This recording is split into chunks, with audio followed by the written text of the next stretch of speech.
मंडळी, सध्या समर सीझन सुरू आहे, म्हणजेच काय उन्हाळा सुरू आहे आणि या उन्हाळ्यात कोकणामध्ये आहे ना वेगवेगळ्या फळांचा रानमेवा भेटतो।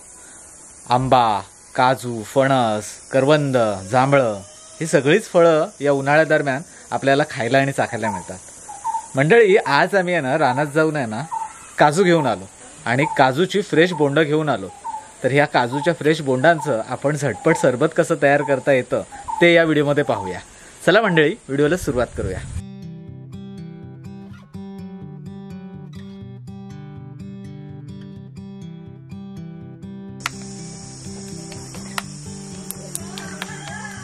विहा, टाळ्या का वाजवतेस?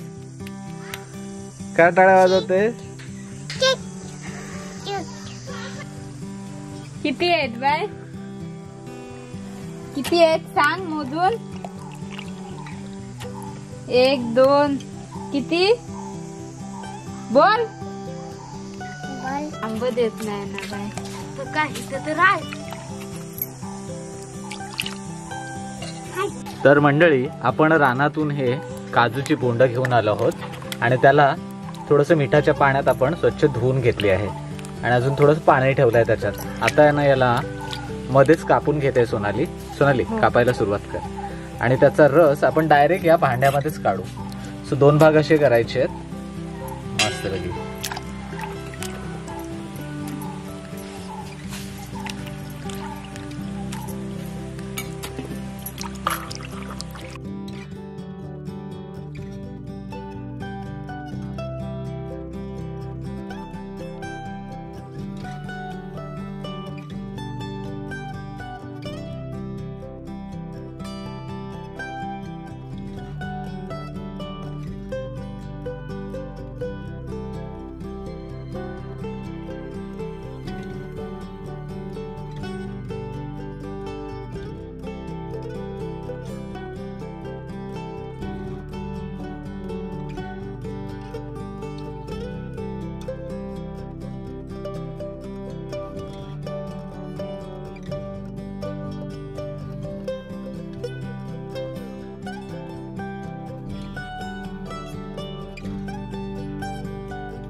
तर मंडळी, बोंडांचा मस्तपैकी असा रस काढून झालेला आहे।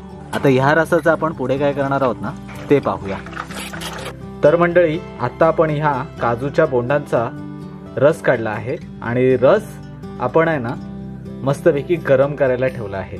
आता याच्यामध्ये आपण फक्त साखर आणि थोडंसं मीठ घालणार आहोत आणि याला थोडंसं एकदम माइल्ड उकळी येईपर्यंत कड काढून घेणार आहोत। आता बघा, आपण अर्ध्या कपापेक्षा थोडीशी कमी साखर घेतली आहे आणि आपण थोडंसं लाल सेंधव मीठ टाकतोय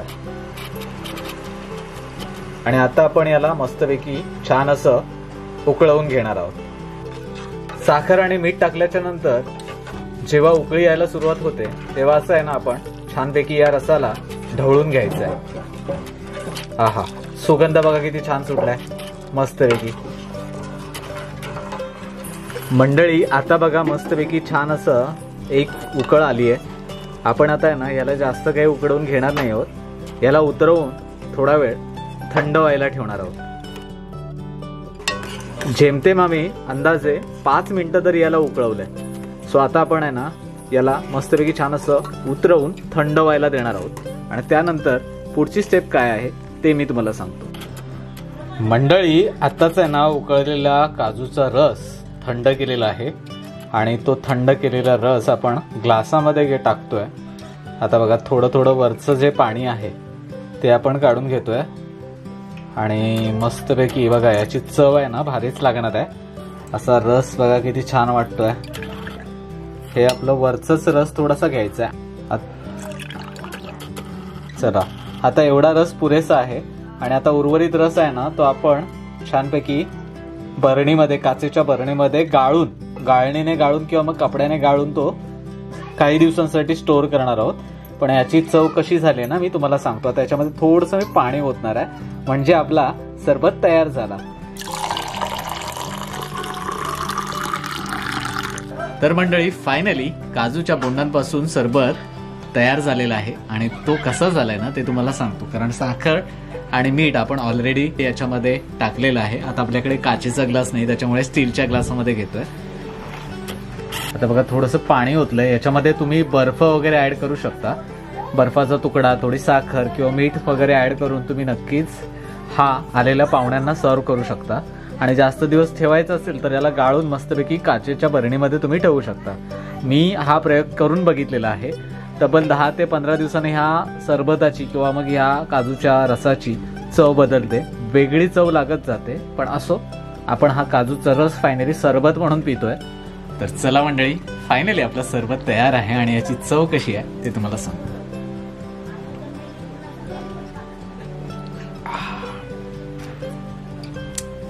मस्त मजा आली.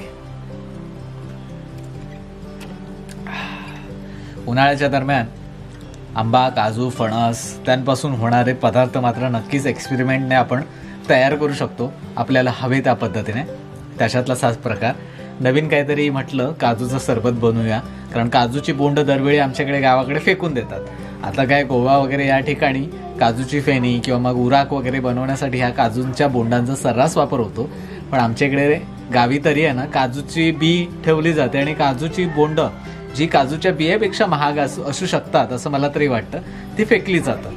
तर त्यापासून आपण मस्तपैकी असं सरबत किंवा मग काजूपासून अजून इतर काही पदार्थ वगैरे बनवू शकतो. एवढं मात्र खरं. मी केलेला प्रयोग तुम्हाला कसा वाटला किंवा आम्ही बनवलेला काजूचा सरबत तुम्हाला कसा वाटला आणि तुम्ही बनवून देखील बघा आणि आम्हाला कमेंट करून सांगा. तर मंडळी, तुम्हाला काजूच्या बोंडांपासून तयार केलेला हा सरबत आवडला असेल तर नक्की आपल्या व्हिडिओला लाईक करा. आपल्या मित्रपरिवारांसोबत हा व्हिडिओ शेअर करायला विसरू नका. आणि नवीन कोणी आला असेल तर चॅनलला पटकन सबस्क्राईब करा. भेटूया पुढच्या व्हिडिओमध्ये. तोपर्यंत टाटा. या कोकण आपलंच. काळजी घ्या.